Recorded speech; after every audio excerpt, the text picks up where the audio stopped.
Hi guys, have you ever been tightening the tensioner pulley on our CT1168 timing belt, which is fitting on 1.4 to 2 liter common rail engines from VW, and the eccentric cam has fractured?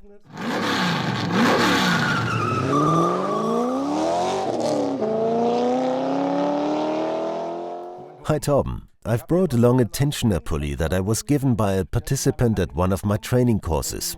Course participants keep telling me that our tensioner pulley doesn't work properly. They say it fractures here at the eccentric cam.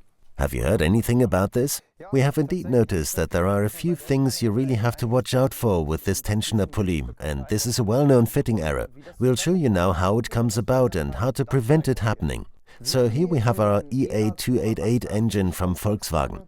We've replaced our timing belt while the crankshaft, camshaft and high-pressure pump were locked with pins, and now we want to tension the timing belt with the camshaft sprocket and high-pressure pump sprocket loosened. The problem here is as follows. Once we have placed the tensioner pulley on the pin and tightened the nut against it by hand, the following happens. The pulley is tensioned by turning in a clockwise direction, and if we now insert our hex key, you can see how the tensioner pulley's nut turns at the same time when tensioning. This creates an initial load that acts on the eccentric cam, and this leads to the problem that Stefan showed you earlier.